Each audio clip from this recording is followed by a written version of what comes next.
तो आज का फास्ट क्लास है. So today is the first class. So second. अच्छा.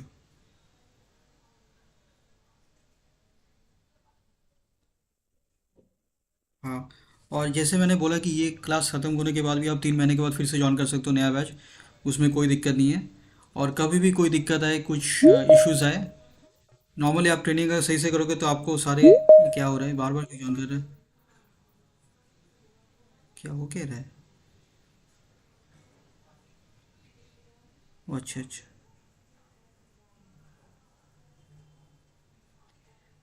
ओके. स्टोरेज में बहुत सारी चीज़ रहता है. ठीक है. जैसे एक होता है डैश होता है, एक होता है सैन होता है, एक होता है नैस होता है, एक होता है ऑब्जेक्ट स्टोरेज होता है. ठीक है. तो मैं एक एक चीज़ करके बता रहा हूँ आपको. ठीक है. मैं पूरा जो भी स्टोरेज बेसिक्स है मैं आपको सारी चीज़ आपको डिस्कस करूँगा, जो भी आपको इंटरव्यू के लिए या फिर आपको स्टोरेज को समझने के लिए जो चाहिए. So I teach you everything. So what is dash storage? Bro, dash can you means speak in English? English, Yeah. right? Okay, yeah, sure, sure. So what is dash storage? Dash storage means it's a direct attached storage. Okay, direct attached storage.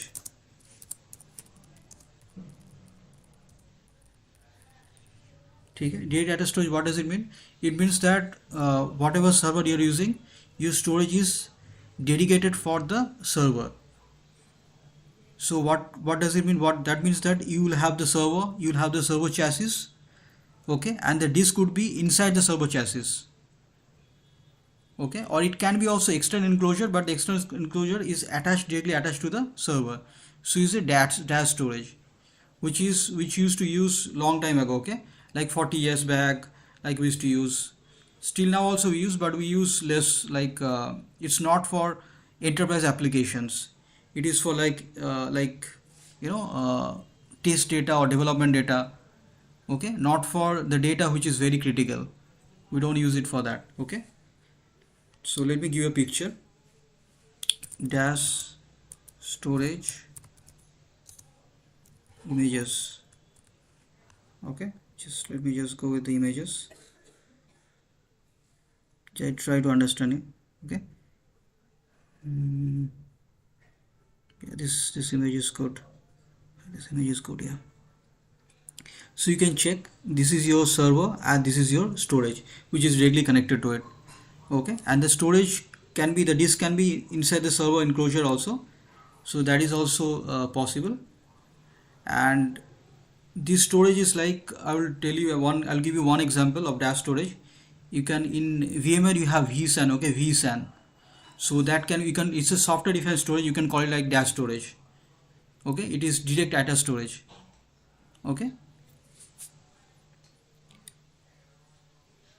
So there are many things. So in dash storage, the what are the pitfalls of dash storage?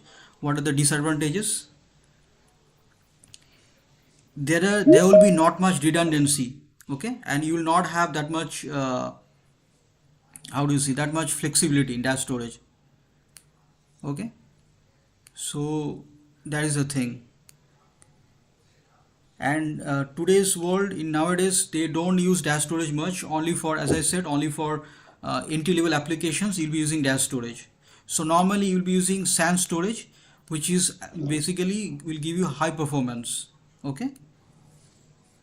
So what would be like SAN, in SAN and NAS storage, the server will be using shared and centralized storage. Okay, which you can, which many server can access over a shared network or over storage area network. Okay, but for SAN and NAS, you need to have you need to do a lot of different things. Okay, so I'll tell you that. So what does SAN mean? So they will ask you in the interview, what is SAN? Okay, storage area network. Okay, SAN, the full form is storage area network. Storage area network. Okay, and NAS, what is the full form? NAS, I will discuss about all these things. Okay, so NAS is network data storage. Okay, this is also called as block storage. They'll call it as block storage. Okay, and this is file storage. File storage. Object storage is like it's different. So thing is, suppose you have an application, okay? So you have a DB application, okay? So if you have a DB application, then normally you'll be using SAN storage, not NAS, okay? And suppose you have data store, ESX data store, okay? You are creating ESX data store, okay, and which you are going to assign some space to the VMs, okay? So you'll be using, one second, data store. You'll be using NFS in that, okay? NFS.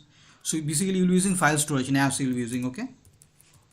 I'll tell you what is NFS, what is CIFS, okay? So here SAN will use different protocols. The protocol will name as FC and iSCSI, and here also you'll use different protocols, okay, like CIFS and NFS, okay? So you will understand about all these things very clearly. It's not a problem. So normally what happens is in any storage, Adel, any storage, what will be the factor for DB? It's using SAN. yeah, it will be using SAN because it needs high performance. Okay. Your NAS storage cannot give you high performance because it is using network switches. It will have latencies. Okay. You want high performance storage for SAN. You want flash disk. You want very good performance. Like when whatever data the DB is requesting, it should be given from the cache. It needs lesser latency, like 1 millisecond. 1 millisecond latency. So it can process the higher throughput, higher IOPS. So that's why you need SAN for that. It cannot be, it is not feasible with NAS or object storage. Okay. Okay. Yeah. So what I was talking, yeah. So every storage, like here I'm giving you NetApp storage, right? NetApp storage. So every storage will have many different type of models, like entry level models, mid-range arrays, and enterprise level. Okay. So second, entry level means it's like cost effective, like small arrays which comes with very cheaper cost, and you can use for your development data or data which you can afford to lose, where you don't have any business needs. Mid-range is like it's a better version than entry level, and enterprise is you have AFF 250 and a lot of different arrays also. Mid-range also fast arrays, some fast arrays like 2520. These are mid-range. Entry level I have to check. So I have never worked on entry level storage, okay, in NetApp.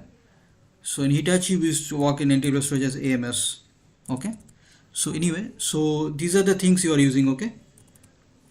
And I will also teach you how the data flows in NetApp, how the read and write happens in NetApp.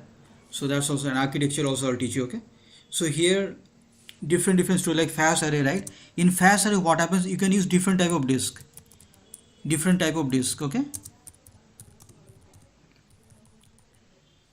Different type of disk means SATA. This is the slowest disk, okay. SAS, and SAS will have different kind of speed like RPM, rotations per minute. When how many rotations can happen per minute, okay, like you can have like 7.2k, 15k. So 15k is always better than 7.2k, okay. And then you'll have FMD disk, flash modules, or SSD disk, NVMe SSDs, which are very fast. These disks are mechanical disk. These will have spindle, okay, spindle, header and seeker, okay. So you do not have to know the mechanics of this disk nowadays, okay, because they don't ask you the questions, because most of the disk you will use nowadays is SSD. But what you have to understand, these are mechanical disk, and whenever data is being requested and it has to search in the disk, your header will go to the some rotating platter and it will seek for the data, okay. So it will take some time, and depends on the rotations per minute how good it is, it will process it faster. But here there is no mechanical thing, it's like all cache, like very fast, this FMD and SSD disk, okay. And the enterprise disk, it will be like all flash, This is all flash disk. Okay, so every disk will be like, it does not have like SATA, any mechanical disk. It will be like all flash disk. Okay, so depending on the large storage system, so enterprise will be like very large, 5 petabyte. Like in petabyte you'll have, the storage will be very big. Okay, and here the storage will be, the storage capacity will be less, and entry level is very less, depending on that. Okay, so this is normally your, what is just introduction. Okay, now I'll tell you more about this thing.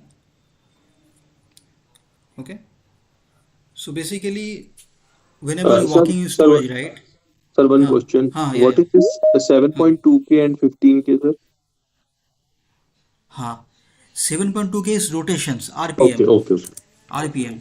Rotations per minute means within a minute how many rotations the disk can do, the header can do. It is 7,200. This is 15,000 times.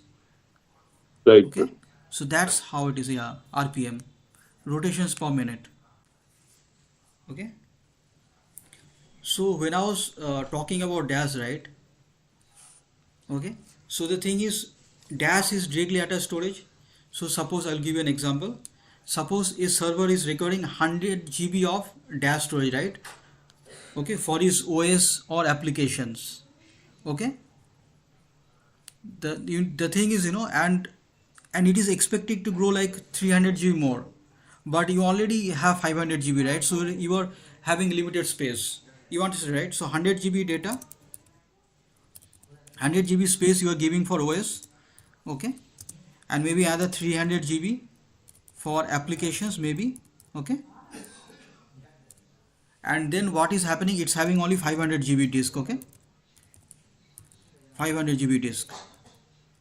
Okay, so what is happening is that it is having limitations. Watch kona dao na. It is having limitations. Okay, so it is having limitations means what? So it can grow up to 500 GB, but if it's a SAN storage, then the possibilities are endless. SAS to the possibilities will like petabytes, it will go to petabytes. Okay, here the dash storage, it will go to like some terabytes, some TBs. It has limitations. Okay, because the thing is, suppose your server is using storage and it has used the full capacity, then what will happen? It will go offline. The OS, because the OS is built on the dash storage, and the OS, the data, like the volume where, 1 second, just give me 1 second. আরে বক বক করতে বারণ করছি যে, শুনতে পাচ্ছ না? পূজা এটা খুলে দিয়ে চলে গেল।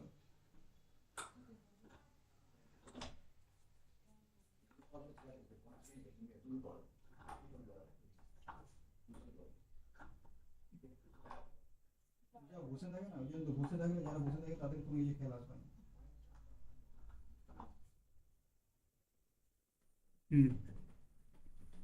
So the thing is, so you have to always make sure that you have some space for the overhead. Okay, that means if you only having 500 GB, then you should make sure that there is some space which is free.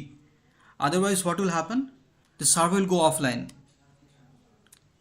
OS data means what? OS data means your operating system, how much operating system is consuming. It is, if it is fully like whole capacity is full, the server is not having any space, free space, then the server will go offline. That's why in DB also, database also, what you need to do, you need to make sure the database is having space, the database is able to, like if it is a SQL database, it is able to create new tables, migrate tables, all these things. Okay, otherwise the database will go offline. Okay, you have to always make sure the utilization, like it does not exist below, say, above 70%. Okay, so you have to make sure that for DAS. Okay, Sir, dash, we do not, yeah. sir, dash, like we have the RAID configuration in dash. uh, DAS is, I don't think so, because I've never used DAS. Oh, uh, I'll tell you one more thing. Okay, 1 second. Normally what happens, like 30 years 40 years back we used to use dash. Even now also people can use dash, like they are buying like smaller storages. Some storages are there, they're using dash. So mostly in dash they'll be using RAID 1, which is striping. That will not have any redundancy. I will tell you about what is RAID, how it is configured. Just now I'll tell you, okay? The only reason why dash is used, because it's cheaper, okay? Yeah. But if you're using SAN or NAS, then what you are doing? Basically, if you're using SAN and NAS, then you are using a shared storage, okay? Shared storage, okay? So shared storage means a shared storage is there, and then you are allocating to different servers. So if any of the servers is requiring more space, you can just increase the space on the fly. Okay, it is non-disruptive operations. But in dash storage you have to, like 500 GB you need to increase it. If suppose like more than 1 TB, so you need to like add the disk, or like migrate the data. So there are a lot of things, but we used to use dash like 30 years 40 years ago. Nowadays you will not see dash. It's just something I'm discussing, because in interview they might ask you what is dash. It depends on the experience you have. If you are an L3, if you are having 10 years experience, then they will not ask you these questions. But if you are having 2 to 3 years, 4 years, 5 years experience, so they will ask you these questions. And depending on the experience, the questions type will also be different. Okay, so here So all the in three SAN or disks NAS, it's, are supported on the DAS, right? SATA, SAS, and SSD. but no, when DAS we used to use, right, we did not use SSD there. We normally used to use SATA. Okay, okay, okay. Okay, because whatever project you go there, right? Whatever project you use, you will never see dash being used. Mm-hmm. You will never come across dash. The only time you will come across dash is whenever you're using something like I would say this one. You can call it dash also, like for you're having like some converged architecture. You can call it like dash, like SimpliVity. Okay. Okay, so you can call it like they're having using dash, but it's a failed product. SimpliVity, Mm-hmm. VBlock, it's a failed product. Okay. Sir, So that sorry, is something there. Yeah, yeah. sorry, sir, I missed in between. There was a network connection. Is there any important things I missed? I was there till DB uses SAN to give high performance. Yeah, no, it's not that important. It's just you can go through the video and you can ask me questions if you do not understand something. You can go to the recording. So Okay, you'll be okay, able to, okay, yeah, yeah, yeah, it's basic thing okay, only. okay, sir. Okay. Okay, thank you. And most important thing in SAN is, okay, you have two concepts in SAN. Two types of provisioning is there. One is thin provisioning. One is thick provisioning. And it is there in every storage, whether it's Hitachi, EMC, NetApp, IBM, HP, everywhere it is there. But nowadays, from 2015, the product that EMC is launching, like VMAX 3 PowerMax, it is only having thin provisioning, not thick provisioning.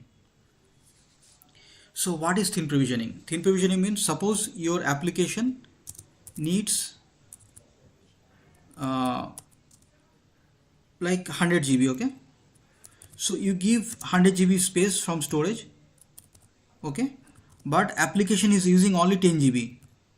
So the 90 GB will be there in storage. You can give it to someone else, some other server. So only 10 GB is being used, so 10 GB will be allocated from storage. Although it will show like 100 GB is given, but only 10 GB will go from storage, okay? But if it is thick provisioning, then the whole space will be allocated.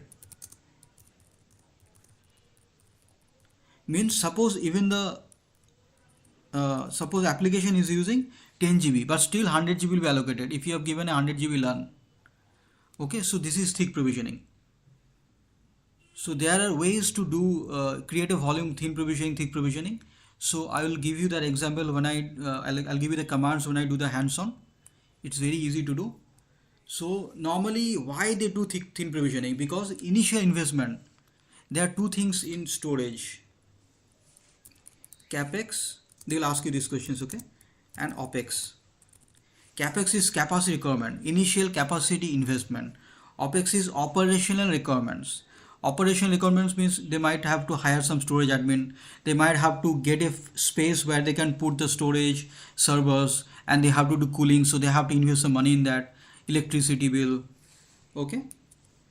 If they're using cloud, they don't have to go for that. Okay. But in normal traditional architecture, if you're using storages, if you're using thin provisioning, then your capex will be less, because whatever space your application using, that is what you're using. Okay. But if you're using like the giving thick provisioning, then even though the application using only 5 GB or 10 GB, maybe the application using 5 GB or 10 GB, still 100 GB is allocated, 100 GB is dedicated for the server. Okay. So they will ask you what is thin provisioning, what is thick provisioning. In Hitachi, they call thin provisioning as DP provisioning, dynamic provisioning in Hitachi. But normally in NetApp is thin provisioning only. Thin provisioning, thick provisioning. Okay. Yeah, there is one question in thin provisioning. Yeah. So, Yeah. if suppose I've given some space to app, okay. So my app is running on 5 GB. It require 5 GB, and they have asked for 10 GB. Okay, so I have given the 5 GB, and the consumption is increased of that app. So how it will be work if the threshold got hit? So Yeah. okay. So you have given 10 GB LAN, Mhm. but it is using 5 GB. Mhm. And it is being highly utilized. So Yeah. what it can do in NetApp, there is a feature which we call it as auto grow. Okay. There you can mention if the volume gets 85% full. 1 second, 85% or 80% full, it will increase itself on its own without any manual intervention Okay. to Mhm. get the utilized space, use space less than 80%. Mhm. There's a feature there which we do, but you can only do that if you have space, like your client has give you approval that okay, you can do that. Otherwise client will say okay, no. In our environment, what we do is, what I instruct my juniors to do is, whenever application team or user is already requesting for space, then only will increase, otherwise we won't increase it.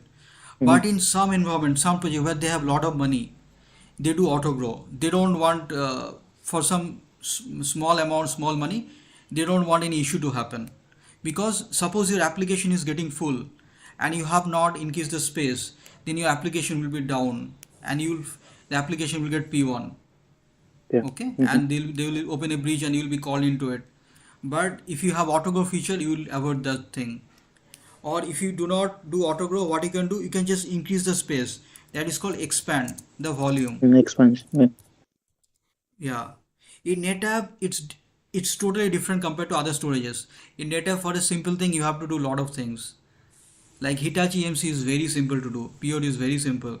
So those things are very simple. Create a LAN, allocate. That's it. In NetApp, just to create a LAN, you have to do 10 steps, 10 to 18 steps you have to do just to create a LAN. Okay. So that's the thing. Okay. Okay. Yeah. And in storages, so I will take like a lot of sessions on storage basics. This is just a beginning. After the storage basics clear, then I will teach you about NetApp architecture, how the data flows in NetApp, uh, different basic concepts in NetApp, then NetApp networking, then other stuff. There are a lot of other stuff is there only for L2. For L3, the syllabus is quite long, and every batch for L3, I will add 2 to 3 different topics. So old people will get some 2 to 3 different topics in other batches. And suppose many new storages has come, maybe something has come in the market, so that training also I'll give, so that the trainee will have relevant, like not outdated knowledge but updated knowledge, whatever they in the market. Okay. In storage, there is a concept which is called storage efficiency. They will ask you these questions. What is storage efficiency? Storage efficiency means you want to use the storage efficiently. if there is some duplication blocks, then it should point to the other block. It should not consume the same space.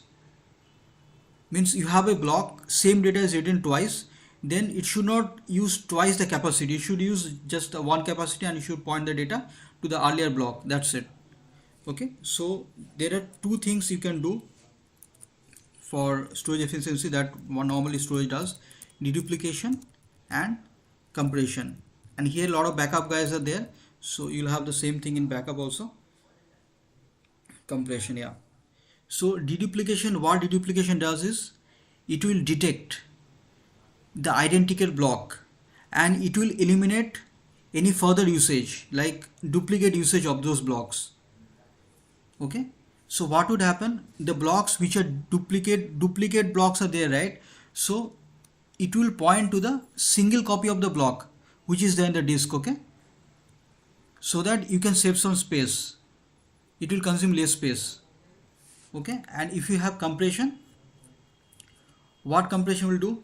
Compression will do the same thing. It will also detect the redundant data and it will eliminate any white space in the files. Okay, so if you have deduplication and compression element on storage on any volumes in NetApp, so you'll be able to save lot of space if you have many duplicate blocks. Okay, so that is something there, okay, which is a very good thing in NetApp or any other enterprise storage. Okay, so you will do this, and normally they will ask you what is the saving that you're doing. So like 2:1, like that they will ask you. Like normally they won't ask, but your manager might ask you, okay, what is the your in calls or something, they'll ask you what is the storage efficiency of your array. Then you can you will get that thing in dashboard. In the dashboard of NetApp or Hitachi, at the just lower half of the plane, it will show you on the product 2:1. Okay, it will show you. Okay, So it will be work on SAN only, no? Deduplication and compression. no, NAS also. Yeah. SAN has both. It does not have to be. Okay, so but it's SAN. work on deduplication works on block storage, no? Yeah, block level, yeah, that is block level, but NAS also, like it will go to the different sectors and all. In NAS also it will do one. In NetApp is very different. I will show you that. Okay. NetApp one array, it supports SAN, NAS, object storage. Okay, just one single array, NVMe. Mhm. So it will support everything. Okay. So deduplication, it happens on the disk level. Okay, Okay. yeah. Hello. So it will, yeah. Sir, what is the 2:1? What is the meaning of 2:1? Storage efficiency, like 2:1 means normally it will not be 2:1, 1.7, something like that. Means it will be like you are having 200 TB. Okay, so not 200 TB, sorry. Suppose 100 TB is there, like 50 TB duplicated blocks. So it is saving like almost half the blocks space. Okay, it is having capacity to save you the half of the block. Like suppose you are having 100 TB, 50 TB are duplicated blocks, so you'll be using only 50 TB space, even though you are writing 100 TB data. You understand, right, what I'm trying to say? Okay, got It will just point to the duplicate data, Okay, means and utilization. if you're doing compression, then it will, yeah. Yes, sorry. Yeah. Sir, is it total utilization is to number of utilization used? I will give you the example, okay, when I show the NetApp array. Okay. I'll give you an Okay. example in the aggregate. Okay. Okay. Normally in just now I'm just giving you storage basics. Okay. So think in DAS, right? As I said, DAS. So DAS will have in DAS, right? So the latency will be there. Okay. And in DAS you don't have RAID. You only have you don't have RAID where you have fault tolerance, redundancy. So here you will have only RAID 0, which is striping.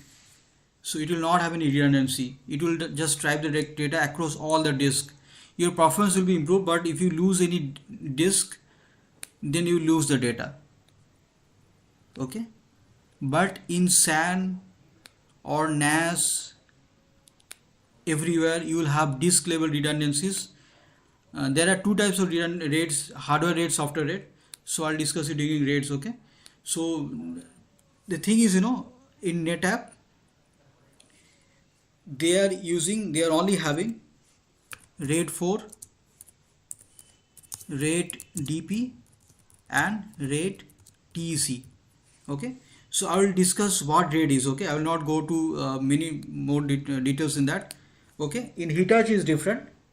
In Hitachi you will have like RAID 0, RAID 1, RAID 5, RAID 6, RAID 10. Okay, different storage, different things.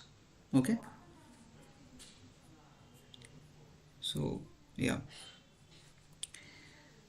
so basically they will ask you what is RAID, what is SAN, what is NAS.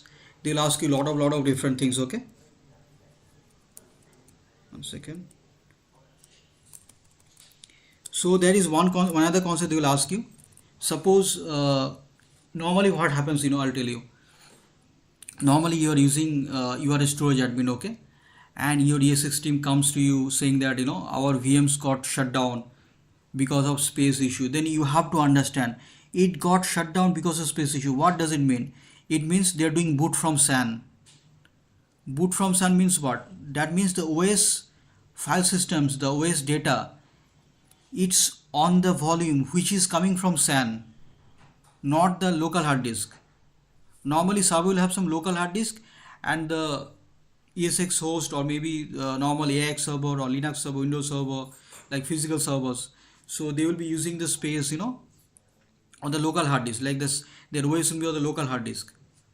But if it's on the remote storage on the SAN and you are doing boot from SAN, then you have to make sure that your boot LUN, your boot volume, it does not get 100% used.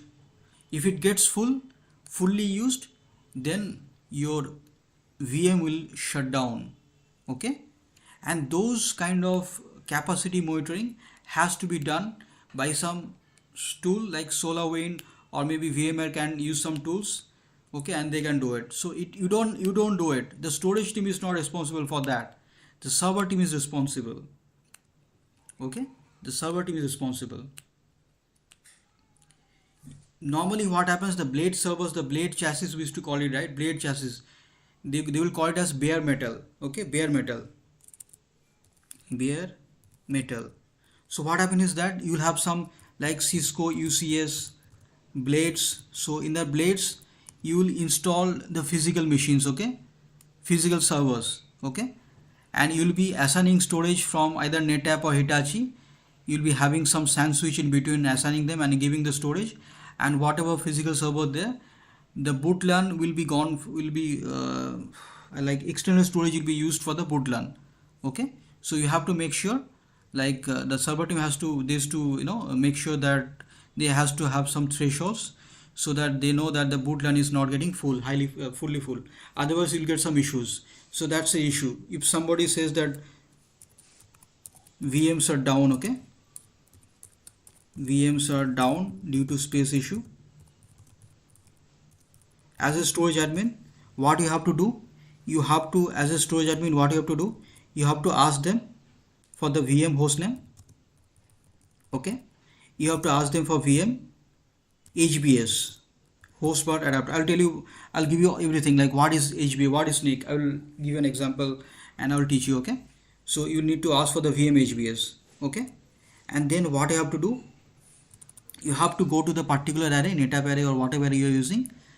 Okay, or first you go to the switch. It's better you go to the switch, you go to the zoning. Okay, and you check, you need to check zoning, you need to check what is the zoning there and which storage is being used to zone with this host, and then you have to log into the particular host, and then you have to check the particular LUN whether the space is full or not, and you have to increase the LUN. If you do not have auto go feature enabled, you have to expand the LUN. Okay, and it will fix the issue. So that is something. The thing is, as I have a lot of experience, so whenever some issue happens, I know where the issue is there, right? I don't take much time. But if you're new to that, and learning from me, see, the thing is, you can learn a lot, but during the time of your work, you might be psychologically, you might be impacted because of the management pressure, because of the client pressure, because of the shouting, micromanagement in the call. So at that time, what you can do, you can ping in the group. I will give you the solutions, what you have to do. And once you do this, once you handle these calls again and again, your management is having trust, and they will not do those things to you. Okay. So the trust, you have to build the trust. That's it. Okay. I'll tell you everything about this thing. I'm just giving an overview. Okay. And normally in storage, what you have to do, in storage you will have some tiering also. Okay. In different storage you have, I'm just giving the example like normal concepts. Storage tiering. So what is tiering? Tiering means you will have, suppose, your SAS, SATA, your SSD drives, but you want the data which is hot data in the higher tier like SSD disk, and you want the data like which is cold data. Okay. Cold data means what? Cold data means the data that is not used frequently, the blocks which is not being frequently accessed by the application, or maybe your snapshot, or maybe your snapshots. What is snapshot? Snapshot means it's a local backup. There are two kind of snapshots there. Okay. Local backup and remote backup. So local backup is local snapshots. The remote backup will be like in NetApp. You will have different replication technologies like SnapMirror, volume level SnapMirror, then vServer level SnapMirror, that is called as SVMDR. Then if you have only for SAN, you have a product for synchronous replication, you have a product which is called as business continuity. Okay. BC. It used to be called as Active Sync. Okay. And then you have a product, synchronous product, which is for both SAN and NAS both, that is Metro Cluster. Okay. And then you have another product which is only for object replication, and that is called as cross grid replication. And then you have another product which is to replicate from your on-premise storage to your cloud storage, or maybe between two cloud storage like Azure and AWS. So that is your cloud replication. Okay. So that will be different. Okay. আরে coach এখন disturb করছো না, সহ না, এখন চলে যাও। Okay, so what happens is that, so your storage will have some tiering policy, and then it will decide, okay, this is the cold data, this is the hot data. So it will have some monitoring cycle, and depending on the cycle, it will transfer the cold data to the lesser expensive disk, which is like SAS and SATA, and it will keep the hot data in SSD disk. Okay, so that you get some additional benefit of cost, because you are putting the cold data to your capacity tier, and you are putting the hot data to your performance tier. Okay, so they will ask you this, what is storage tiering? So in L3 training, I'll give you example of fabric pool. Okay, like example and practical also, and cloud tiering. Okay, so this thing I'll ask you, they will ask you. For L2 guys, they will ask you the thing, they will not ask you to configure. For L2 guys, what is the recommend? I'll tell you. They will try to understand whether you know zoning or not, whether you can do L2 troubleshooting or not, whether you can do allocations or not. Okay, whether you know basic things about like replication or not, basic things, whether you can do storage upgrade or not. Storage upgrade for L2 also they will ask you. Okay, they will not ask you to have intensive knowledge about troubleshooting, because you are just an L2. L2 means you have to do day-to-day task. You need to be able to do day-to-day task. The task which are repetitive task, like 70% of the task will be repetitive. Only 30 to 20 to 30% task will be different. Okay.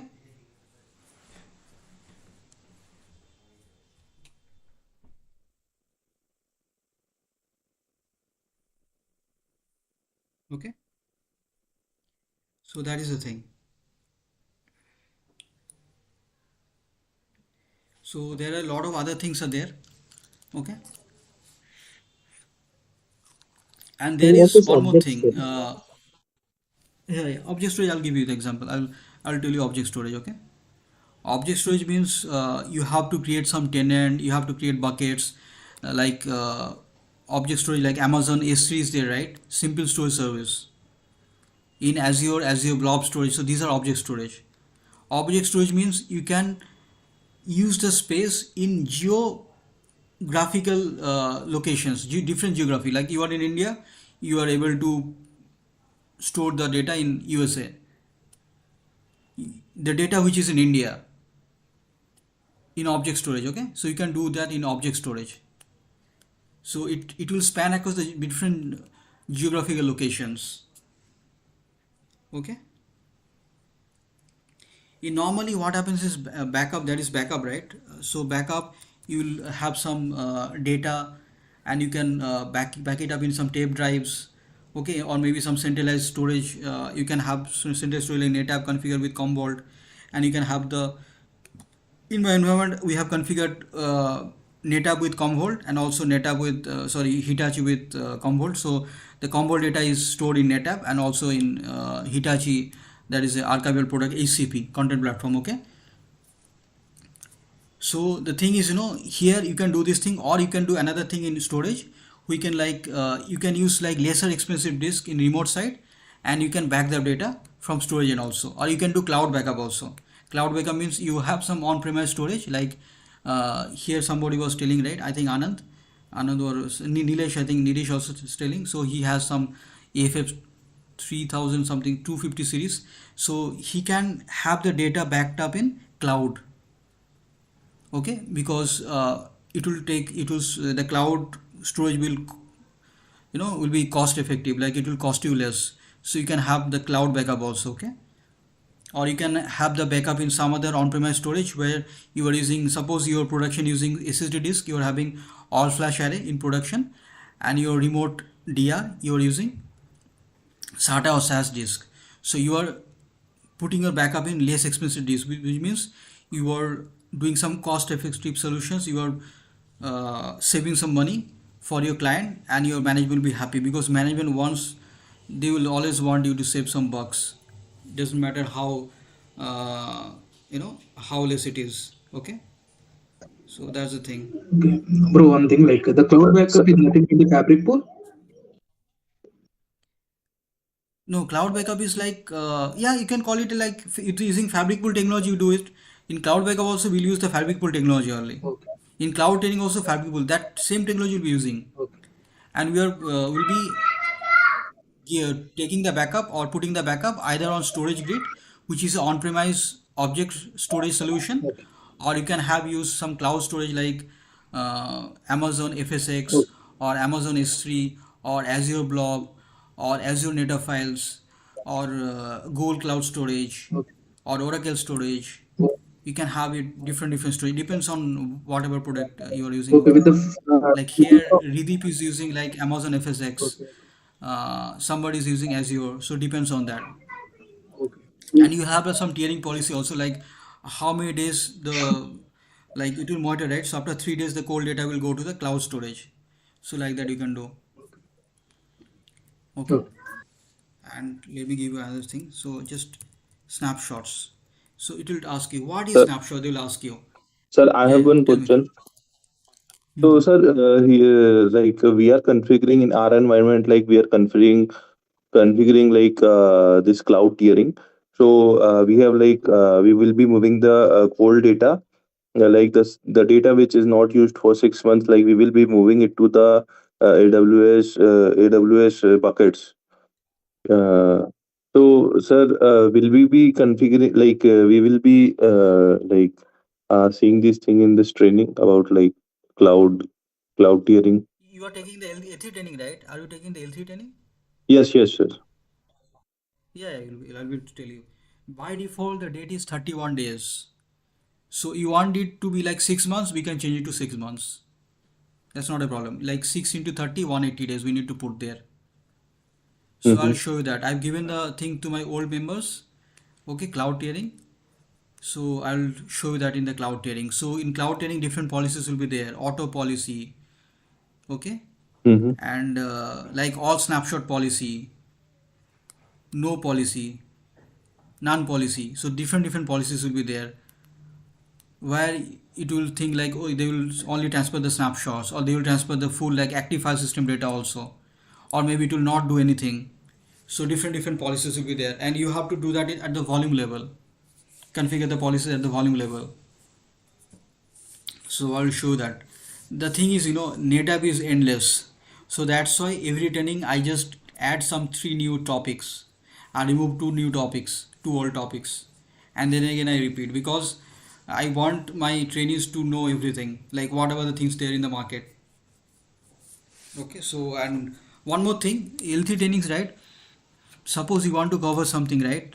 Extra topics like something you have in the environment, or some new things coming, you can ask me that, I will cover it. Okay, it's not a problem. So what is snapshots? They'll ask it in the interview. For L2 people, L3 people both. So they'll ask you. So snapshots are basically point in time copy of the file system. It's basically a local backup, like short-term backup. You can call it like a short-term backup. It's a point in time copy of the active file system. Okay, this is the exact word you need to use. So what will happen? Suppose you have some blocks, the server is writing some data on the disk, right? So it will write on the disk. First it will write on the cache, and from the cache it will destination to the disk. I'll give you the diagram and everything. So in that architecture concept, okay, architecture class. So what will happen? So the data is like destination to the disk, right? So it is in the disk. Okay, so initially what it will do, you already have data. Suppose you already have the data, sorry, you have the data there, right? So it will copy the data, not a problem. Next time it is trying to copy the same data, it will just point to the data. Okay, so that is deduplication. But what is backup? What is snapshots? Suppose you have some volume and you are taking snapshots, so it will just point to the original block of the data. It will not consume any additional space. It will just point there. It will just consume some space from the metadata. Just for the metadata, it will consume some KB space, okay? And normally for volume, whenever you create some volume on the NetApp, by default it will like have like 5% or 20% space for the snapshots, and you can change it to have like no space for snapshots, or you can increase the space also depending on the thing, depending on your requirement. Okay, suppose your volume is getting full. I'll give you a scenario. Your volume is getting full, but you do not have any space on the storage pool. In NetApp, the storage pool is called as aggregate. You do not have any space. What you have to do, you need to disable the snapshots, local snapshots, so you'll get some free space. Okay, it's not recommended, but sometimes the first thing what you have to do, first thing you have to do, you need to ask your application team to do the housekeeping. Housekeeping means they need to delete the data which is no longer required, so you can get some space back. And if still it's not done, then you have to go on deleting some older snapshots, and you can disable the snapshot creation, so that any new snapshot will not be created, will not take the space from the volume. Okay, so that is something. Snapshot is local backup. You have to always, it's a point in time copy of your active file system. It's a local backup. Okay. Sir, one question here.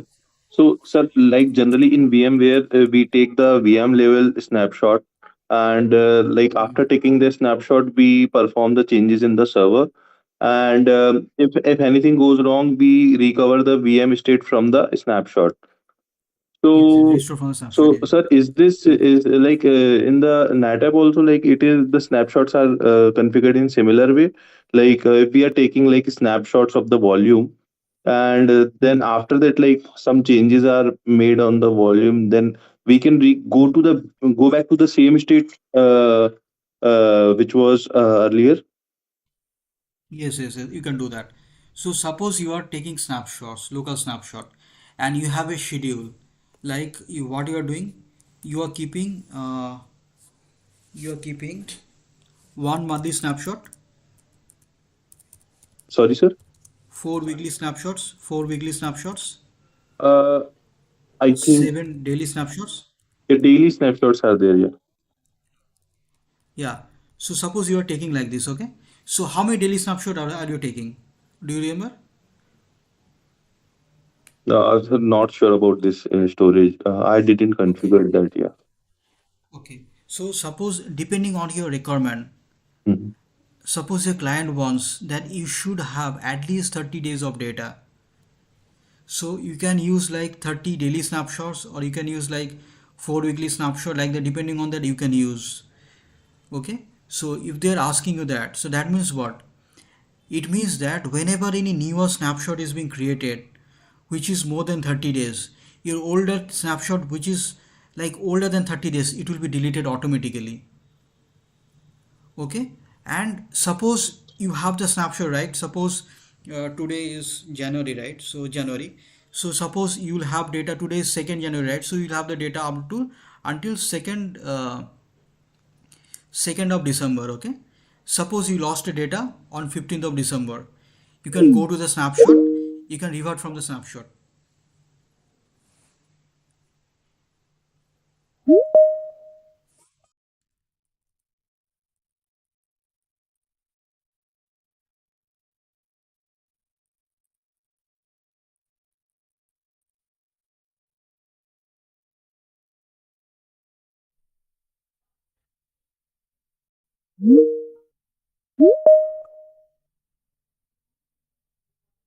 Yeah, I forgot to tell you guys. This is a free this is a free Teams, right? So free Teams, it will go like it will disconnect automatically after the free Teams will disconnect automatically after 30 minutes. Sorry, 1 hour. Okay, so that's how it gets automatically. But we can again rejoin the thing. That's not a problem. So it gets disconnected after 1 hour because it's a free Teams. Okay. Oh, so many people are joining. 1 second. Yeah, yeah. Screen. Okay. Okay. So what I was telling? It's about snapshots, sir. Yeah, yeah, it's absolutely right. Yes, yes. So you can revert the whole folder, like all the data in the volume, or you can also restore a particular file also in a tab. That is possible. Particular data is also possible, and if you want to revert the all the data, like suppose your data got deleted on 12th of December, you can revert from the snapshots. You go to the 12th of December snapshot, and you can restore the data from there. Okay. So I'll take a class to make you understand how to restore the data. Okay. So normally, if you are using like normally CFS share, right? So what you do, you give permissions. Okay. And your Wintel team they just need to go to the properties of your share folder. They just need to go to the properties of your share folder. One second, let me mute the participant. So, and they can restore from the date. Okay. So for that to happen, what you need to do, there are some properties you need to do, browsable properties, which you need to enable from the NetApp end, so your Wintel admin can do it. Because you do not want additional responsibility, you don't want to do that thing, okay? You just give it to Wintel team. So I'll tell you one thing. As a storage admin, you always give the permission work to Wintel team. You don't do it like CFS permission, CFS share permissions, okay? And also your restore work you give to Wintel team. You don't do it because your responsibilities will increase. You give it to them. Okay.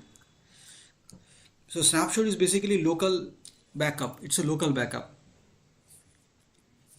If you want any remote backup, then you used to use it. Remote backup is what is this?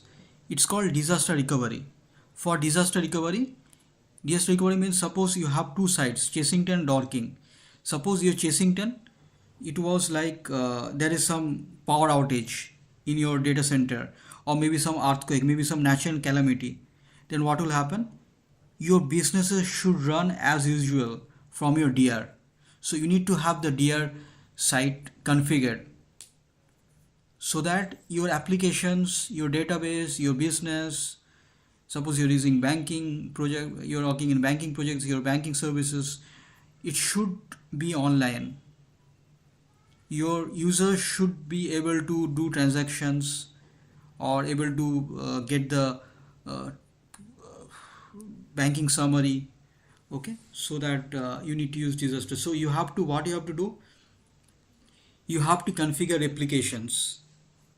Okay, so replication means what? Copying data from one place to another place, one location to another location automatically. Okay, so replication will be two types.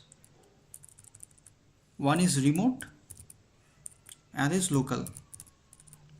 Remote replication means you are doing replication from one array, one storage system to another storage system. And local means within the same storage system you are doing replication between two different volumes. Okay, and then you have two more way of doing things like synchronous and asynchronous.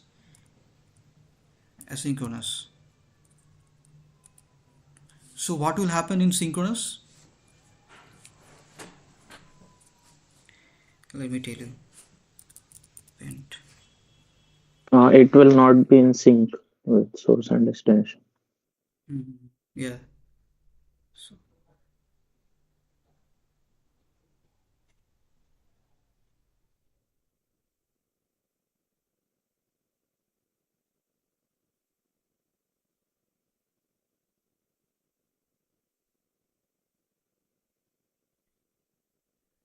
So this will be a server.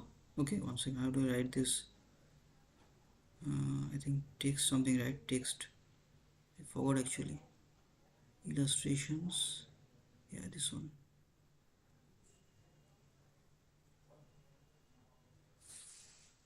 Your server. This is your storage. Your production. This is your production. This is your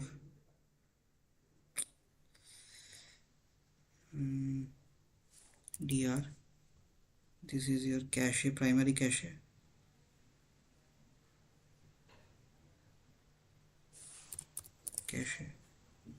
This is your secondary cache. Okay, so what would happen is that whenever, okay, this will be disk. 1 second, let me just, sorry.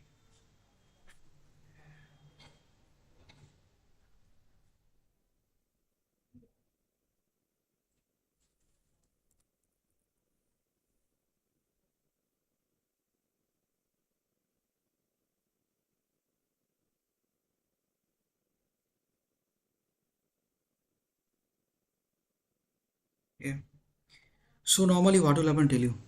Suppose your server is writing some data, right? So first it will write this. First I'll explain. This is a server. This is a host. It can be Windows, Linux, AIX. Server are two types: open system and mainframe. Open system means Linux, AIX, Windows, HPUX, and mainframe is different. Okay.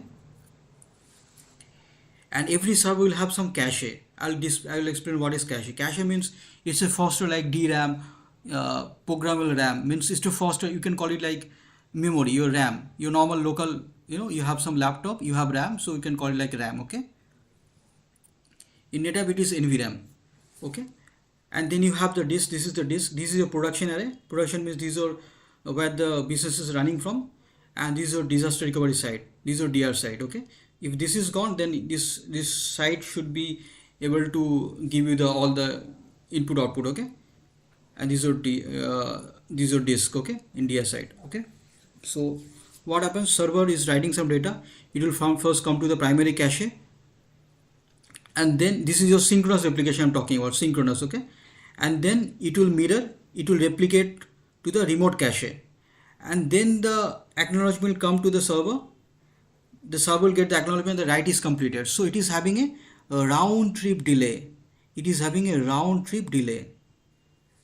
But here what is happening? The data is written from here and data is written from here, then the acknowledgement is coming. So that means what? The data is consistent in both production and DR. It is synchronous. Okay. And there is one more thing I need to tell you. RPO and RTO. What is RPO? RPO is recovery point objective, means how much data you can afford to lose during the time of your disaster. RTO means return to objective. Okay? Recovery time objective. Recovery time objective. That means what? That means that how much time will it take for the business's application to be up and running. Okay? For synchronous, the RPO will be 0. Okay? And RTO will also be 0, but it depends actually. It depends. For Metro cluster, it will be 0. For some other synchronous, it might not be 0, because you will take some time to point the data to your storage. Some manual intervention there, so RTO will not be 0. But if it is async, first let me tell you. So here what is happening, you are not getting any, during the time of disaster, you are not getting any data loss. You are having all the data what is there in production in DR. See your RPO 0. That means what? You are having a very good configuration. It is called as synchronous configuration, synchronous replication. But that is a problem.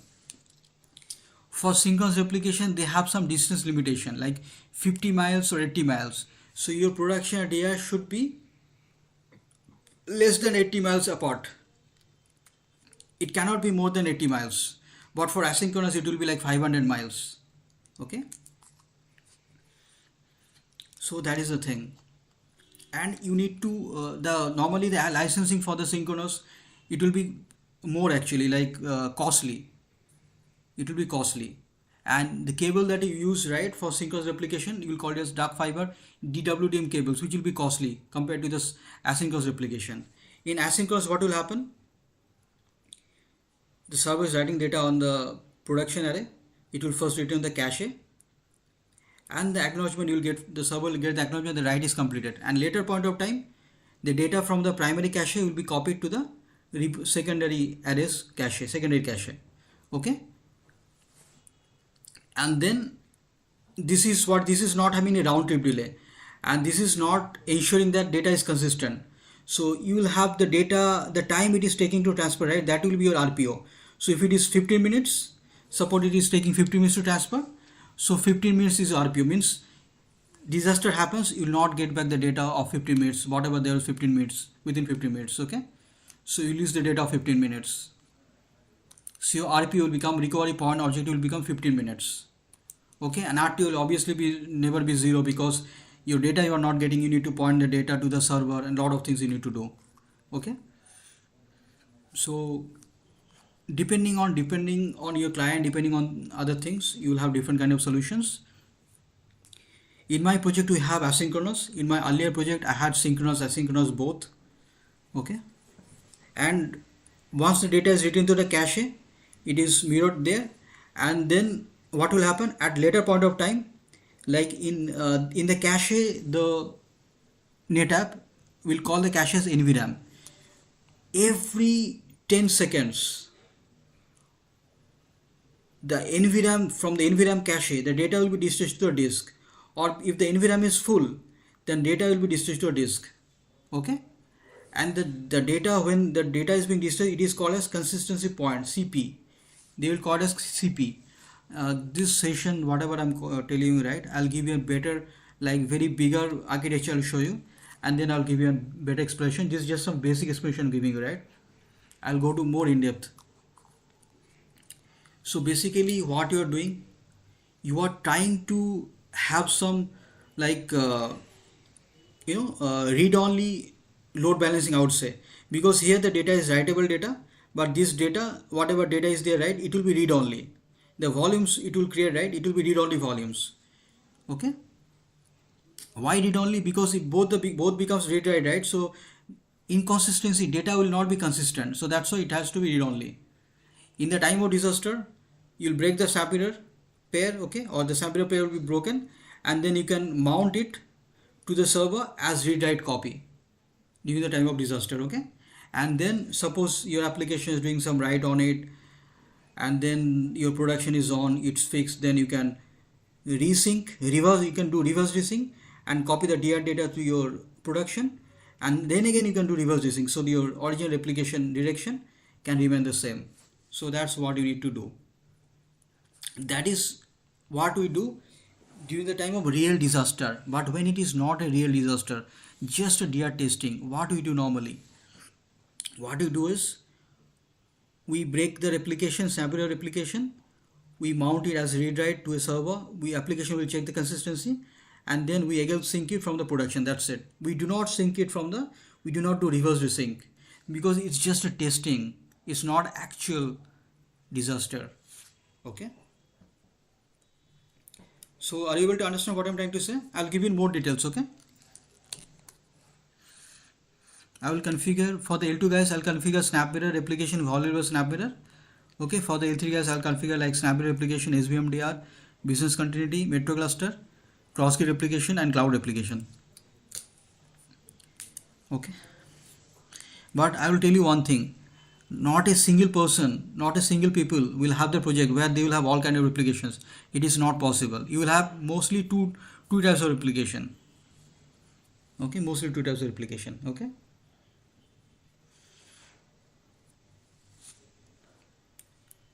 and normally I will tell you one thing, in NetApp is having lot of different plugins.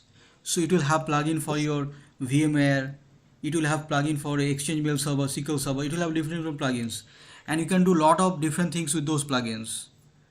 Okay, so but normally you don't have to know that, because those things, like suppose your VMware team wants to do something, so they can use those things with those plugins also. Okay, so and I'll also discuss software defined storage in L3. Okay, software defined storage. Okay, so there is one more storage which I forgot to say, but I'll give you the examples, like for you guys, L2 guys also, I'll tell you that SDS, software defined storage. What is software defined storage? I'll give you an example. Suppose you have in your environment, you have suppose EMC storage. Okay, EMC or Hitachi SAN is there. You do not have any NAS product, but your users, they need a file server, they need some shares. So what you do, you purchase software defined storage. In NetApp they call it as ONTAP Select. It's just a software. What you do, you procure the license. Suppose you procure the license for 2 TB. Okay, so what you do, you need to configure the cluster, and when you configure the nodes in NetApp, there will be nodes. Okay, controller, right? So then controllers will be nothing but your storage VMs, like in ESX server VMs. You'll be allocating your EMC storage or Hitachi storage to your ESX server. ESX admin will be creating data store, and they will be assigning space to the controller, NetApp controller, like storage VMs. And then from you log into your software defined ONTAP Select CLI or GUI, and then you'll be creating shares and giving into your servers. So what is happening, although you are having SAN product, you will be able to using NAS with software defined storage. Okay, it has its limitations. So but I will tell you how to do upgrade in your in the batch. It's not a problem. I'll tell you how to do updates. Okay, so do you have any questions? Let me drink some water. Do you have any questions?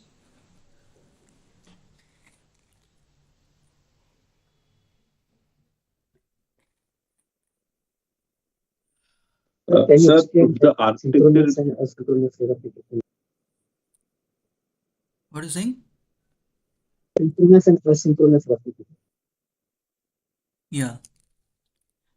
Synchronous and asynchronous replication, RPRT you are asking, right? Yes. So for synchronous, the RPO will be 0. For asynchronous, the RPO is the time it takes for the data to copy from your production to your DR. But you can design the RPO. You can design the RPO. Okay. So depending on the disk you have, depending on the distance you have, depending on the throughput, your storage front-end ports throughput you have, you can design the RPO. Okay. Throughput means what? So Okay, I'll go to all these things, but first I will discuss about the hard disk. Okay, in the performance matrix I'll discuss IOPS, throughput, all these things. Throughput means transfer rate per second. Storage, in storage you will have two kind of ports, front end ports and back end ports. They're called as FED, front end ports, front end adapters, back end adapters. Front end ports are ports which you'll use to zone with your servers for your SAN, okay, FC. Okay, so that is front end port. Also you can use front end ports for replication. Suppose you want to replicate from your production is in Mumbai, production storage, and your DR is in Chennai. You want to do replication. So first thing you have to do zoning between your front end port of your production array with your remote array, with your secondary array. Then you can configure the replications. So front end port is used for your normal storage allocation to your host and also for replications. And what is backend ports? Backend ports are the ports where your disk adapters, your disk will be connected in your disk enclosures. Disk enclosures means where the disk will be located. Disk base. Okay, you can call it disk base also. Okay. So there, as I said, storage media, right? Storage media types. Let me discuss. So there are different storage media type. Okay, you will have like mechanical drives. So which will have like, it will have like a rotating platter. Okay, let me show you.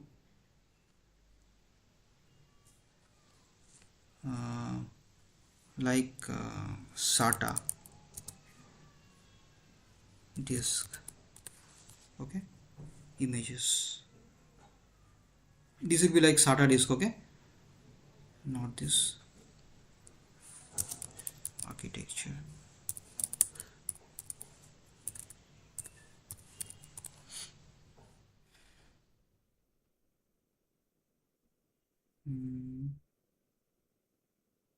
Yeah, that was, I was talking about this one. Yeah. So here this is spindle, this is your platter, this is a head and read-headed seeker. Okay, so suppose your data is in sector S, right? So it has to rotate, and this head has to locate this one, and then we'll get the data. And if it's, as I said, RPM, right? Rotations per minute, 7.2K means 7,200 times it can rotate per second. 15K means 15,000 times it can rotate per second. Okay, and then it will be able to, like, it will do that. And mechanical, these are mechanical drives. It has a rotating platter, so it will wire down like suppose your SATA drives, right? So the failure of the disk is also, it is prone to failure. Okay, like it will go like 2 years, 3 years, like that. And if your storage array is under warranty, then what would happen? Automatically a request will be generated to your storage vendor, and they will reach out to you. You just need to create some data center access for them. They will enter your data center and replace the hard disk and take the old hard disk, or destroy the whole old hard disk. Okay, so that's what they do. And if you're having the hard disk, your mechanical drives can be like, as I said, it can be SATA, it can be SAS. SAS are two types, NL SAS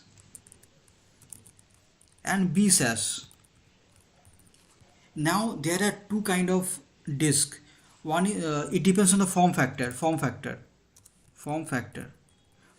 means like size. Okay, 2.5 inch disk, it is called as 2.5 inch. 1 second, inch. 2.5 inch disk, it's called as small form factor. Okay, and 3.5 inch disk, it is called as large form factor. Okay, small form factor means smaller disk. The size of the disk is small. Large form factor is larger disk, the size of the disk is big. So like NL SAS is small disk. Okay, B SAS, it is bigger disk, B SAS. Okay, they will ask you during interview, what is form factor, what is small form factor, what is large form factor. what is platter. You need to call, like, they will not ask you this much, but you can call them like it's in mechanical used, like it's a platter where the sectors are located. They will not ask you much, but nowadays they won't ask you. But previously, like 5 years back, 6 years back, they used to ask you, because they used to use a lot of mechanical drives. Okay. And the better drives nowadays they use in all flash array is SSD, solid state drive. Solid state drive. Okay, it's a newer technology. Okay, it will not have any rotating platter or any headers or any what else call it, any spindle. It will not have those things. Okay, and it will not have any moving parts. So it is basically, you will call it as flash storage, and it will be using in enterprise environment, enterprise storage, not for the mid-range array, enterprise all flash array that he was discussing, Nilesh, right? I think Nilesh was discussing me. Nikhil was telling me. So he's having AFF, so it will have AFF. Okay, mostly suppose you're using some desktop or laptop, right? So mostly earlier desktop, nowadays laptop is coming with SSD, but nowadays they used to have like hard disk. Okay, but there are different type of SSD. Okay, SATA, some second, SATA SSD and SAS SSD. Okay, so SATA SSD is like, SATA is a technology like older technology, which will be like serial advanced technology enhancement, its full form. Okay, so normally it will be like have some interface, and that is like, I would say, compatible with SATA interface, SATA. Okay, and SAS is like, it's kind of like having like better performance. It will give you high performance. Okay, if you're using SAS SSDs. Okay, so it will have like better performance, higher performance than the SATA. Okay, SATA disk, we call it SATA disk as capacity disk, and SSD disk as performance disk. Okay, so earlier what we used to do is we used to have the backend, right? The backend infrastructure. In the front end, we'll have front end ports, caches, everything. In the backend, we'll have backend ports, disk enclosures, everything. Okay, so in the backend, we used to have like SAS disk. We used to have like SAS disk shelves. Okay, and it used to be like allocated to the controller with the SAS cables. So it will have some SAS cables. The controller means node actually in NetApp. So every storage will have some processors. It will be called as controllers. In NetApp they will call as nodes. Okay, so these nodes, so your disk will be connected to these nodes. Okay, through SAS cables. Okay, through SAS cables. Okay, this SAS architecture is mostly used.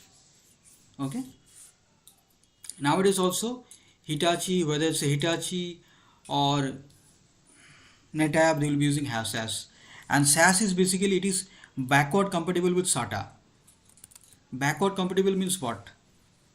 SAS is backward compatible with SATA. Backward compatible means, suppose you're having a SAS drive bay, okay, in NetApp.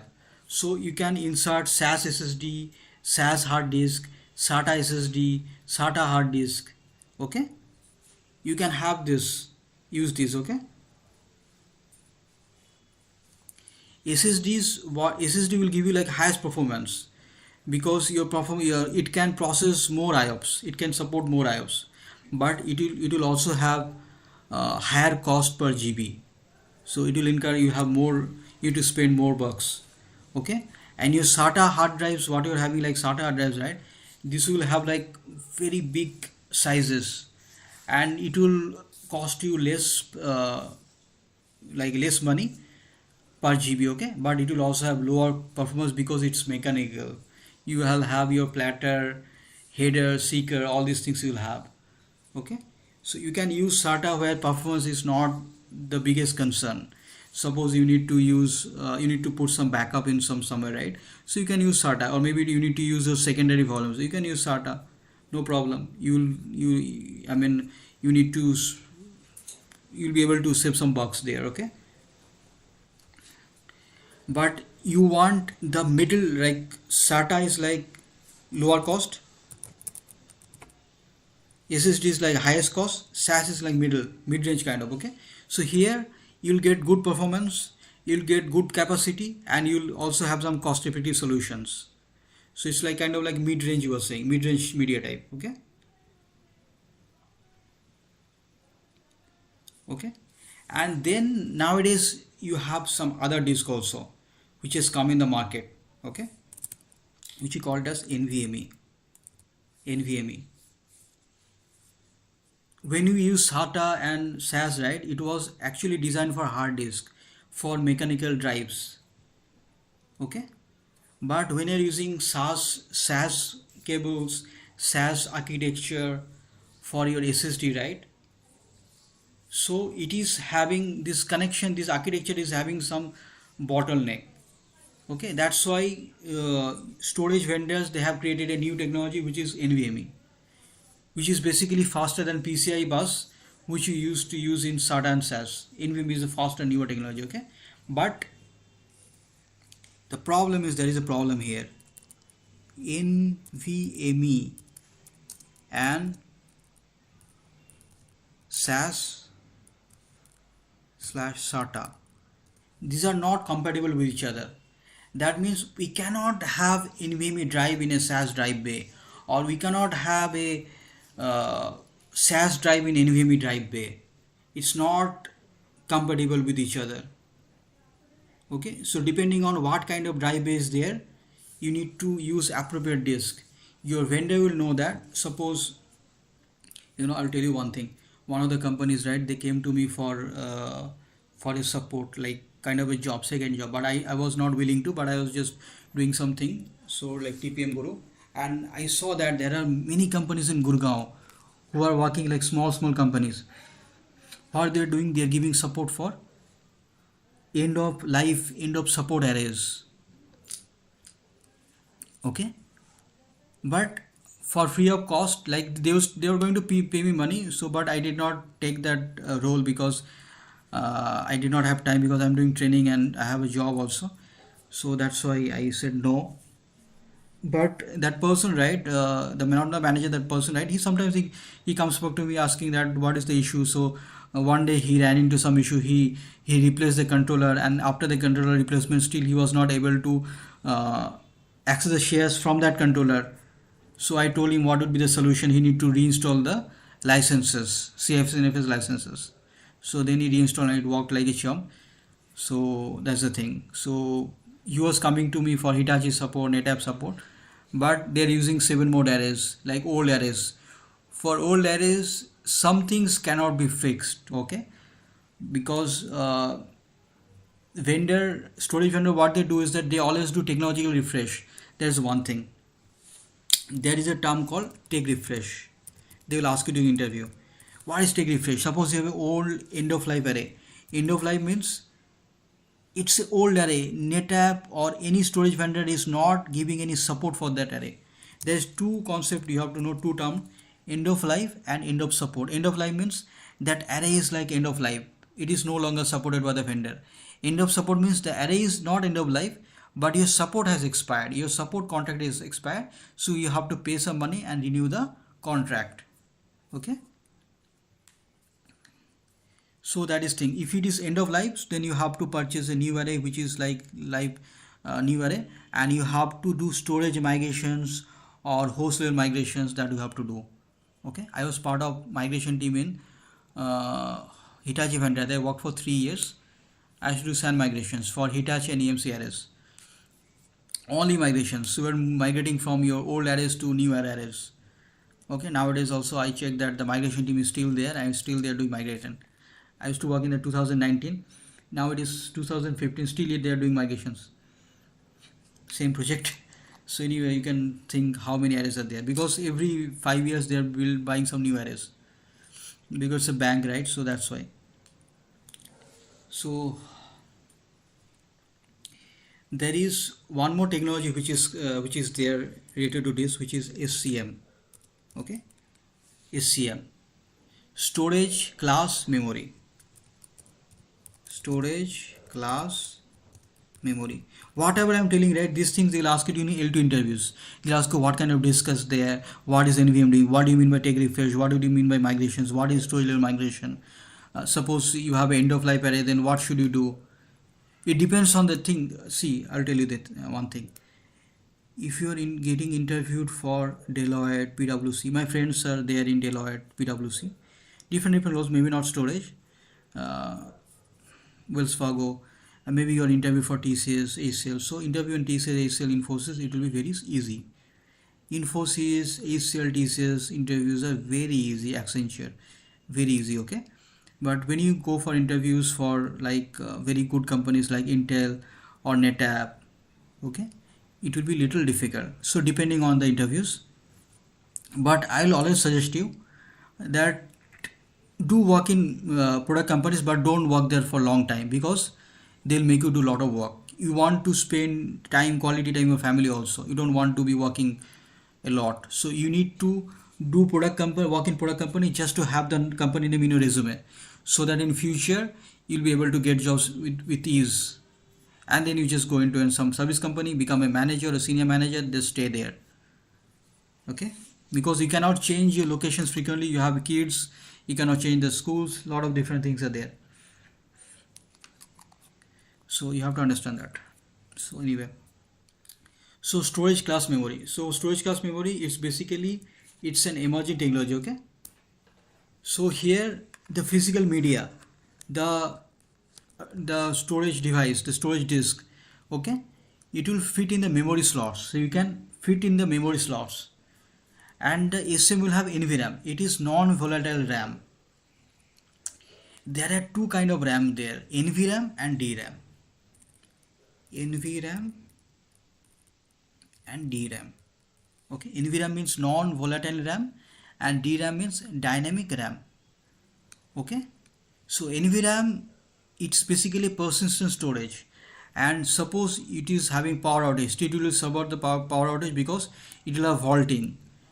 It will have some disk or somewhere SSD disk where the cache data will be replicated, cache data will be mirrored. So during the time of power outage, the cache data is, whatever data is copied in the cache, it will be safe, because the data is in cache, right? It has not written in the disk yet, right? So if you lose the data in cache, then you lose the data, right? So you don't want that. So that's why you will be using NVRAM. Okay. SCM technology, there is one example of SCM technology is Intel. Intel has done that. They call it as Intel 3D XPoint. Okay. It's a term, you don't need to know that, but just an example. If they ask you what is an example, you can call it this, Intel 3D XPoint. Okay, but you don't need to know this. Okay, you don't need that. It's just an emerging technology, but we're using mostly NVMe. Okay.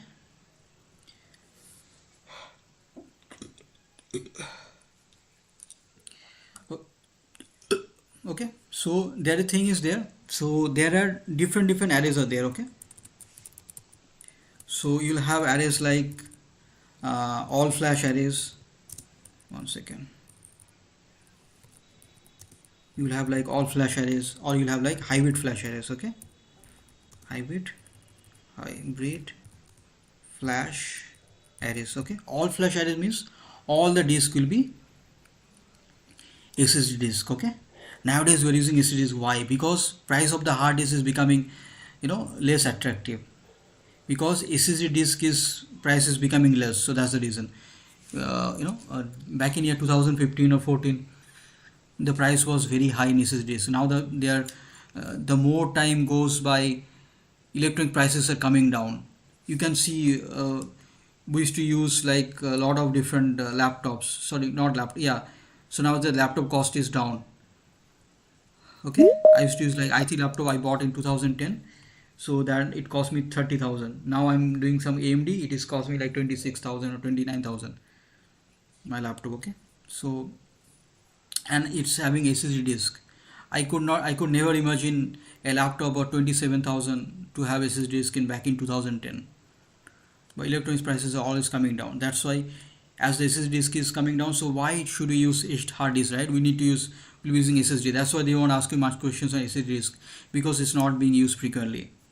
So you'll be having SSD, like they will ask you about the mechanical disk. Okay, back in year 2012-13 when you used to give interviews, right? So they will ask you about the architecture of your SATA. Then you have to tell them how the spindle. You have to draw a picture to them, and make them understand how it happens. And we used to calculate how IOPS happens and all those things. Okay, but I will give you the example. I will give you the training also session also, because sometimes they will ask you this. Okay, so nowadays all flash system is, they'll be using, all the disk will be SSD disk, all the disk will be solid state drives, and these all flash arrays are very popular. In NetApp we call it as AFF arrays, all flash arrays. Two arrays are there, AFF and FAS, where you can have like SSD drives with your mechanical drives, SATA and SAS. Okay, and you can have like hybrid flash. There you can have like flash storage with your hard disk. Flash storage you can use where you can use the high performance applications. You can create the volume from those, and you can have like hard drives. So what you can do, you can create flash pool or tiering. You can create flash pool. In that case, what happens, the cold data will be relocated to your capacity tier, which will be like nothing but your SATA or your SAS drives, and your high performance data with your hot data, which is being used, which has been accessed frequently, would be relocated to your SSD drives. Okay, so that is something. Okay, so tomorrow we'll take training. Okay, tomorrow or yeah, tomorrow we can have the training. Okay, tomorrow same time we'll have the training, 8 o'clock. Okay, I'll give you more. I will teach you more things about what is RAID, what is SAN NAS storage, what is NAT protocols, how do you configure NAS, what is SAN protocols, what is object storage, what is hyperconverged storage, hyperconverged infrastructure, FlexPod. In NetApp we call it as FlexPod. In EMC we call it as vBlock. In Hitachi we call it as UCP. And in EMC, I don't know, I've never worked on that. EMC vBlock is then, vBlock product is no longer. I don't know they have any new product or not, but nowadays the market is having all about Nutanix. My friend who's an Austrian citizen, right? So he is working in Nutanix there. So it's totally different. He said that Nutanix is having their own hypervisor. Normally the converged architecture, they'll be using the hypervisor of VMware, but Nutanix is having their own hypervisor or own VMware technology. Okay, so that is something else. And then after then I will explain to you cache, different kind of caches, read it, write it. I'll explain to you what is IOPS, what is latency, what is throughput. I will explain to you zoning. I'll explain to you fabric login. I will explain to you different kind of fabric architecture like core edge fabric architecture, full mesh, partial mesh, different kind of switches. Okay, also storage upgrade, switch upgrade also I'll explain L2 only, because sometimes they'll ask you about switch upgrade. I'll tell you one thing, if you can speak non-stop for 10 to 15 minutes during an interview, you'll get the job. Okay, it does not matter what the topic is. It's very easy to do that. But for freshers, for people who are having less experience, they need to know these things, because they will ask you these things. They will ask you because they want to know. Back in 2011 in TCS, right, I used to work in a project. It was an insurance project. So there we had bare metals, we had useless blades. We were giving storage from Hitachi. But whenever we are installing, whenever you're using Linux storage, Linux server, and we are booting up, it was having some issues. So what it did was, we created a script. In that script, what it did was, we are inactivating the logical volumes during the booting up process, and after the booting, it was reactivating it, because there was some problem with the logical volumes. So we did a lot of stuff. The problem is, back in 2011, it was difficult. More time comes, it becomes very easy. In Hitachi, I teach people an AI tool which is used to manage Hitachi storage, which is Hitachi Ops Center Automator. It's an AI tool using which you can do zoning, you can do allocations, you can create data stores in VMware, you can also do management of Linux AIX from that tool only. You can do automation also. But fortunately, we do not have any such tool created in NetApp. But even though AI tool is there, nobody is using that tool, okay? Like very few people are using that.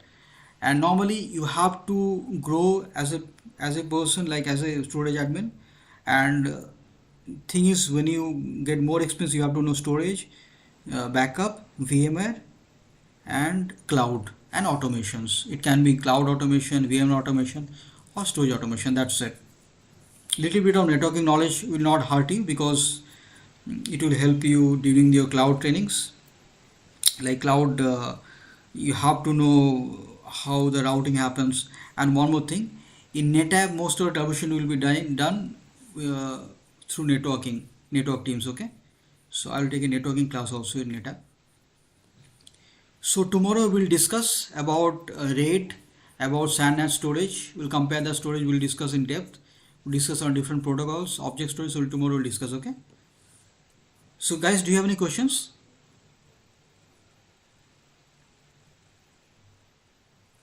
Hello? No. Do you have any questions? No, sir. Yeah, I will tell you one more thing. So suppose you want to go for a job, right? So suppose it's a NetApp job.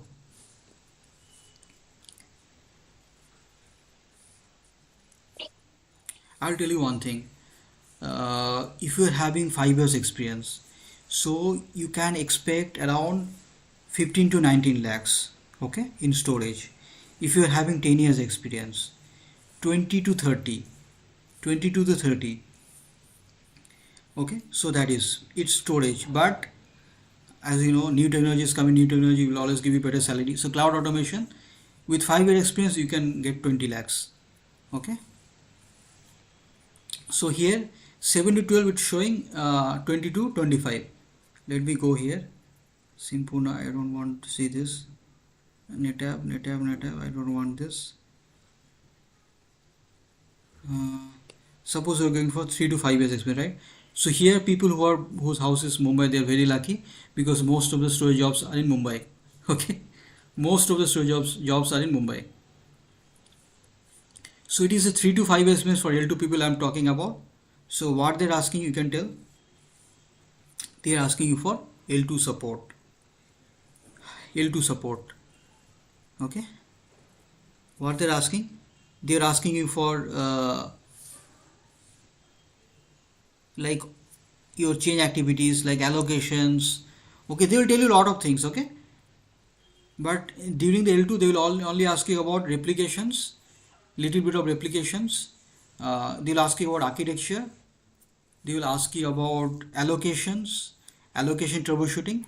So every training I do, suppose I'm doing zoning, then I'll discuss about what are the issues you get in zoning. I'll discuss allocations. Suppose iSCSI allocation, I'll discuss about iSCSI. FC, I'll discuss FC. NFS, I'll discuss about troubleshooting NFS. CFS, storage aggregate, I'll discuss about storage aggregate troubleshooting. Because troubleshooting is the thing that will help you during interviews. During the interviews, they'll ask you, how do you troubleshoot? What are the troubleshooting you have done? You have to explain them.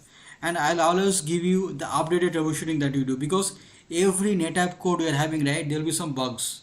And the person who works, he will only know what bugs are there. He cannot, some other person cannot tell you, okay? Back in 2000, like 1 year back, we used to get one bug, NTLM issues, NTLM bug. And then we got another bug. NTLM bug means CFS shares will get automatically disconnected. To mitigate the issue, we had to upgrade to at least 9.13 or 9.12.1 P5. And then we got another bug, SNMP bug. For that, we had to upgrade to 9.13. SNMP bug means SNMP traps were not being sent from NetApp. SNMP trap means what? Whenever some issue is there, SNMP traps will be sent to your monitoring tool, which will generate the tickets, so that you know some issues is there, because you have like hundreds of storages. It's not possible for you to log into each and every storage and check the issue, okay? So you need to have some centralized mechanism. So here this thing I'll tell you how to check the health of network ports, how to coordinate with your multiple like third-party vendors for break fix. Okay, these are the L2 stuff I'll tell you. Okay, I'll tell you one thing for L2 guys. You take the training, you switch the job, and after you get like more than 5 years experience, you come to me, just pay 10k extra and take the L2 training to progress further. So more experience you have, more thing you have. Your first goal is to get the job in L2 and work there for at least 1 to 2 years, and then again try for L3. Learning L2 things is very easy. Okay, so you'll see lot of NetApp jobs are there. Okay, every week I'll show you that you can get 500 new jobs in NetApp, like all storage combined. You have to check Naukri and LinkedIn, these two, Naukri, Monster, and LinkedIn. Okay, Hitachi system, this is where I worked, right? Not this, I worked in Hitachi data system. This is a different company. Hitachi having a lot of different companies. This is micro clinic, so they are asking for NetApp, right? So these kind of companies you can go, bro, because they give good increment. And Hitachi used to give me like free buttermilk every Thursday, pizza, and like cafe coffee day, this coffee, 20 types of tea. Okay, like kind of things are there, but not much. My brother used to work in Freshos in Chennai, right? So he used to get 3 times lunch, 3 times food, bro. Now he's working, now he's studying in France. He's doing masters there. But anyway, so this is your Hitachi system. These kind of companies are good actually. You can go there and you can have that in your resume. Okay, but don't work there for many years. Just work there for 2 to 3 years. Then come to some company like TCS. TCS is the company where you should join last. Okay, because once you leave TCS, they will not hire you. It's a company where if you do not work much, you can still survive. People who don't know anything, they can survive in TCS just by having good English communication skills. That's it. In TCS, anybody can survive. That's what I'm telling about. It should be a last company, so you can plan, retire well. So here, what they're asking, this is your, they're asking for 4 to 7 years. That's a L2. Okay. So they're asking you configure. They're asking this, but they will not ask you to work. Okay. This is a healthy concept. Okay. Installations.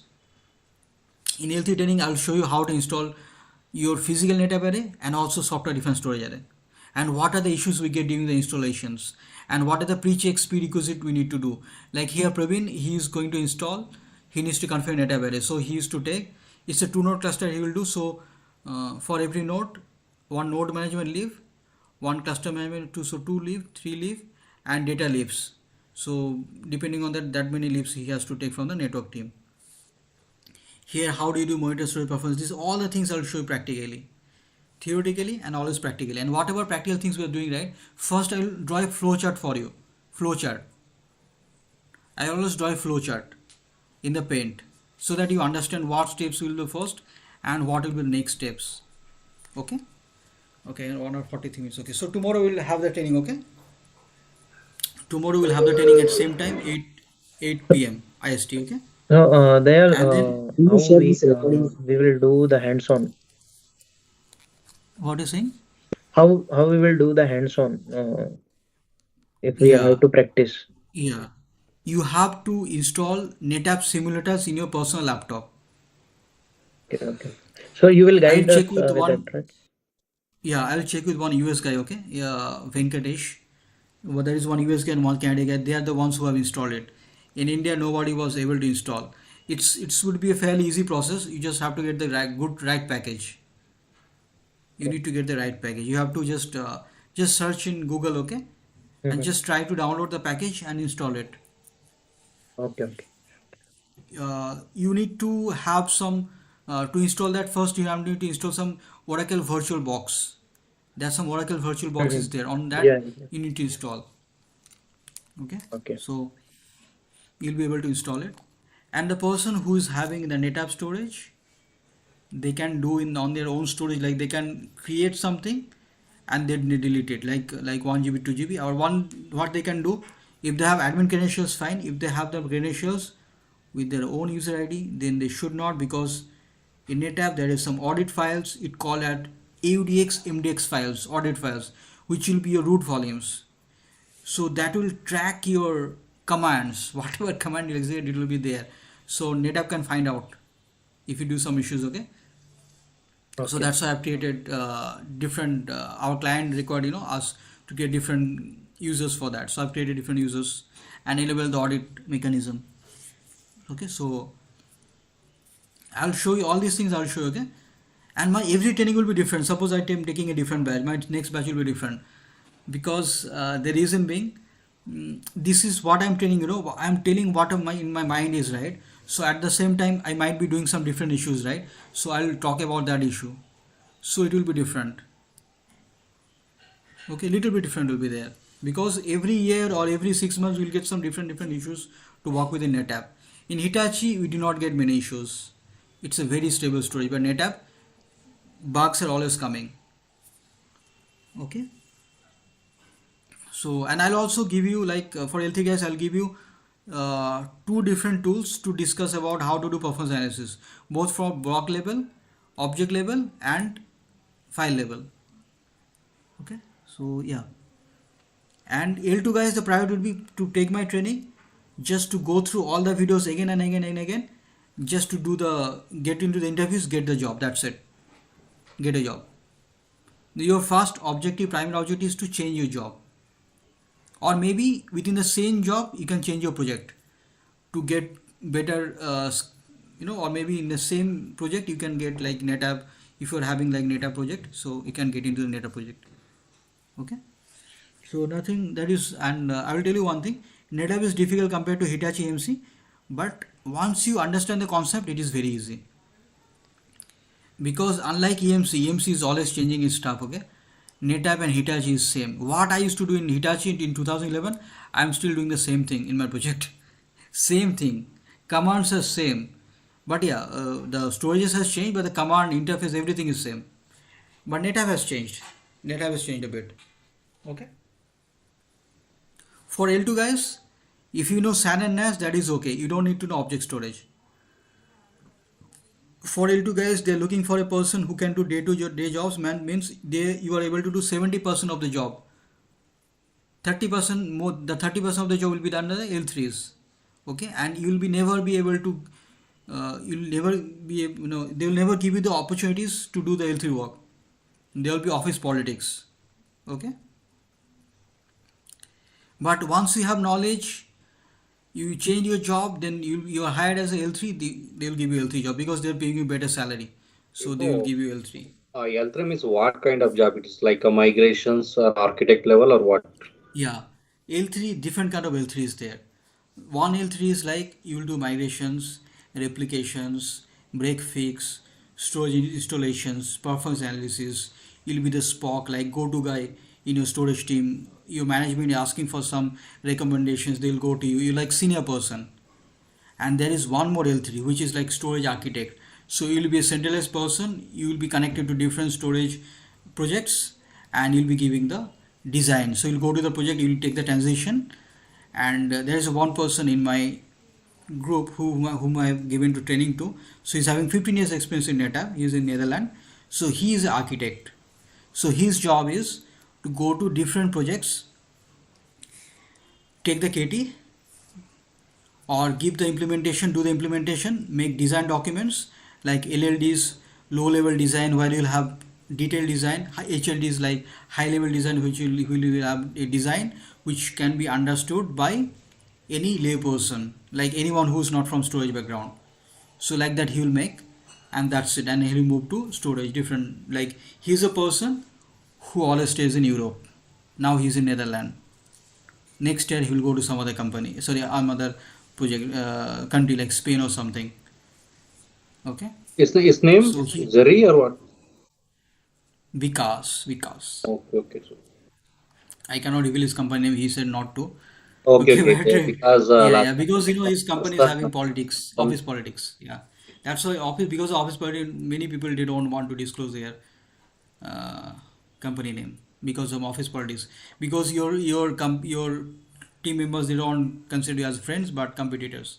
So it's like because my office last politics week is I not met there. one The reason person. being I'm the lead here, and there is no one above me, like only senior manager is there, very senior manager. So there is no one there who will question me on anything. When I was in Cognizant, right, I was like infra ops manager. Like 2 years back, I was in Cognizant. So there, I met a guy, Brett Daly. Okay, he is 67 years of age. He worked in NetApp for 25 years. I've learned a lot from him. In my resume, I put his contact. There are two persons contact I put on Brett Daly, and one more person, Sukhendra Roy. He's in USA. He's from Jadavpur, Pasar, right? He's working in storage and VMware for the past 37 years. And there was one more person was there, my mentor, but he died. Okay, he died. He is from Luxembourg. He's a French guy, but unfortunately he died. He's died of old age. But anyway, so the thing is, you need to find mentors, good mentors in companies who can guide you, like good mentors. I can be a mentor for you, that's not a problem. But if you need to find like mentors, like like this kind of people, selfless people, and mostly they will be like foreigners only. Okay, so you need to find them. If you work in international project, you'll find them. Okay, European guys are good. I'll tell you that European guys are good. So if you are in some European project, right now I'm working a project which is a Switzerland project, but my client is very knowledgeable, no doubt, but he is not. He does not want to share anything. Okay, so that's something else. But anyway, so tomorrow we'll have training. Okay, I will talk to you about basic things, and the basic things will take a lot of time. Once the basic is covered, then we'll go to the L2 stuff. Okay.